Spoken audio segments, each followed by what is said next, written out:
Attention, people who still care. How can we fix our broken financial system that currently favors big banks and powerful corporations to a system that looks out for us, average American citizens, without using politicians or regulations? This is the question we ask on the Crowd Effect podcast. I am your host, Paul Lovejoy, activist investment advisor at Stakeholder Enterprise. On today's show, Director of National Intelligence Avril Haines told the Senate Armed Services Committee today that if the United States defaults on its debt, then both Russia and China would use this to sow doubt about the United States' ability to function as a democracy. But before we get into that, I first want to tell a story about the debt ceiling. Now, it is a limit on the amount of money that the US government is allowed to borrow. It was first introduced in 1917 as a way to finance the US entry into World War I. At that time, Congress had to approve each individual debt issuance by the Treasury Department. So for the Civil War, every time a new bond was issued to pay for soldiers' salaries or to purchase new military equipment, the Congress at that time had to approve of all of these bonds and even had to approve of the interest rates and the loan terms. Now, the US government's borrowing needs grew over time, and it became impractical to seek congressional approval for each individual issuance. In 1939, Congress established a debt limit, which gave the Treasury Department the authority to issue debt up to a certain amount without seeking further approval from Congress. Since then, the debt ceiling has been raised numerous times, often with little controversy. However, in recent decades, the debt ceiling has become a major point of contention in Congress. In 2011, the US came very close to defaulting on its debt for the first time in its history. The debate at that time centered around whether to raise the debt ceiling or not, with Republicans in Congress insisting on significant spending cuts in exchange for their support of a debt ceiling increase. In the end, a compromise was reached that included some spending cuts, but also a significant increase in the debt ceiling. Now, this cost the Congressional Budget Office at that time said that it cost the United States around $24 billion in lost revenue. Now, the compromise was seen as a victory for Republicans at that time, but it did set a precedent for future debt ceiling debates, which happened again in 2013. The US government shut down for 16 days as a result of a dispute over the debt ceiling. Once again, Republicans in Congress demanded significant spending cuts in exchange for their support of a debt ceiling increase. President Obama and Democrats in Congress refused to agree for these demands. And as a result, the government was shut down that lasted for more than 2 weeks. So, since then, the debt ceiling has been raised several times, often at the last minute, with little agreement on spending cuts or other fiscal policy. And in 2019, there was another big debt ceiling debate. And the US government once again came close to defaulting on its debt, and a last minute agreement was reached to suspend the debt ceiling, which leads us into today and the talk about defaulting on debt. Now, if the United States does default on debt, it most likely will cause significant harm. In 2011, it cost us about $24 billion in lost revenue.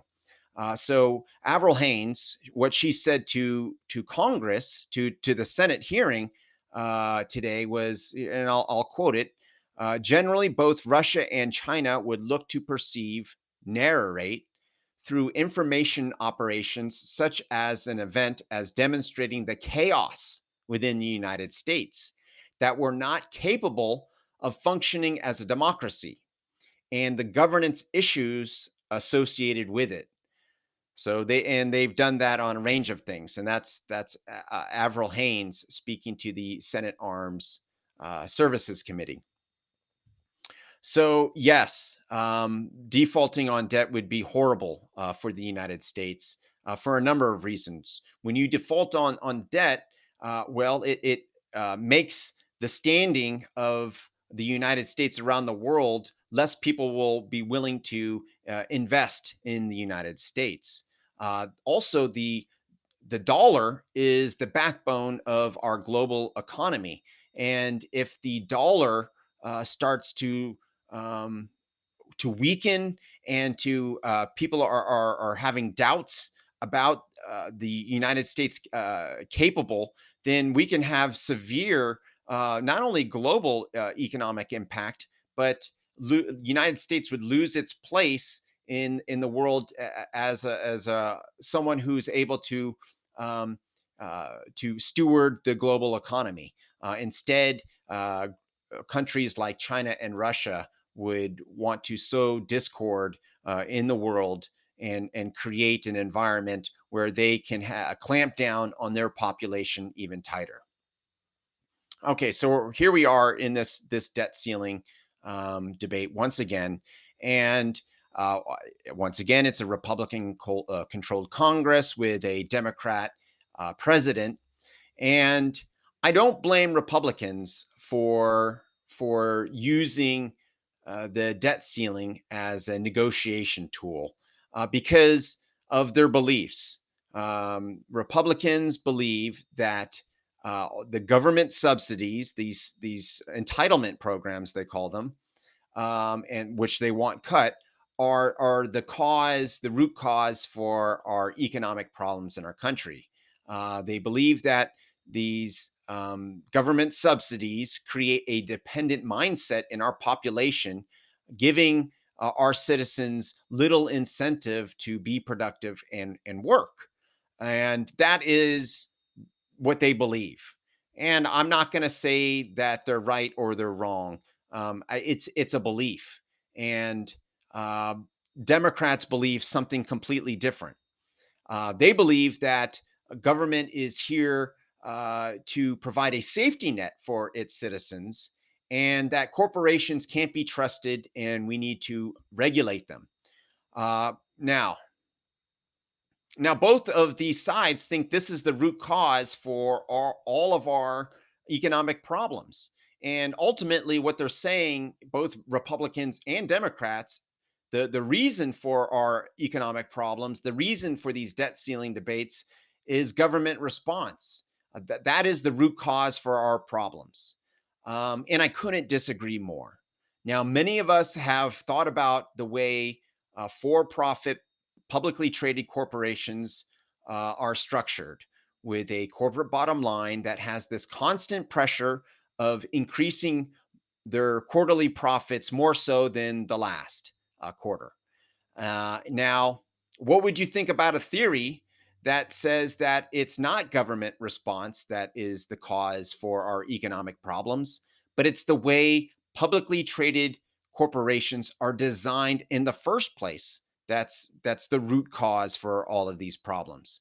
When we have this constant pressure of increasing our quarterly profits, then inevitably unethical acts will be committed in order to achieve these higher profits. Exploitative acts, paying people less than what they're worth, polluting the environment, and creating a situation where it's all about the shareholders and the shareholder bottom line. Now, here's the big problem with this. Now, Republicans think that there's nothing wrong with our corporations. We need to release the regulations and let things kind of flow naturally. Democrats disagree and say no, we need to do regulations. And because Republicans believe that there's nothing wrong with regulations, they have institutionalized our retirement accounts based on corporate bottom line. So all of our retirees are investing in this corporate bottom line, which I believe is the root cause for all of our troubles. So if we try and regulate the corporations, which we do, what happens is it gets more expensive to operate as a company. And now companies are losing revenue. There are less publicly traded corporations today than there were 20 years ago, by half.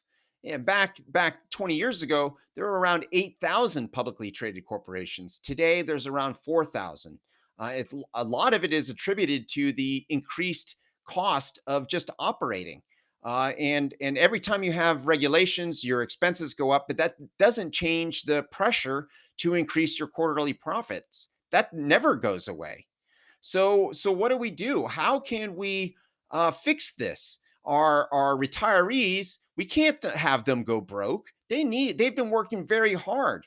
We need to give them another option to break away from this corporate bottom line, to relying on the corporate bottom line for their retirement. So what do we do? Well, this leads me into our financial tip of the day, which is become a crowd investor. Now, crowd investing is a lot like regular investing, where you have debt and equity investing, but it's not tied to the stock market and corporate bottom line. That is the public market. The crowd investing has everything to do with the private market, and it's a place where the general public can design new corporations. Uh, Before crowd investing was illegal, really in 2015 is when it became legal. Um, the people who had access to designing corporations and to invest in startup companies were the wealthy, the top 2% of income earners, and big banks and large corporations. They were dictating the rules of the game, essentially. With crowd investing, and in particular equity crowdfunding, you, me, just anybody with as little as $100 can have a say in how companies are formed. Uh, and that's just a tip of the iceberg. So, financial tip of the day: research crowd investments. Go out there, look at equity crowdfunding, look at peer to peer lending, look at real estate crowd funding. All of these are options for people to take away this reliance on this corporate bottom line and this constant pressure to increase quarterly profits, and a way to actually improve your own net worth and income earning ability with crowd investing. Investment minimums as little as $10 makes it incredibly easy to be diversified. So that's our show for today. My name is Paul Lovejoy. I am a crowd investor, and I see you are one too. If you'd like to know how to fix our broken financial system democratically without any protesting or political action, go to stakeholderenterprise.com.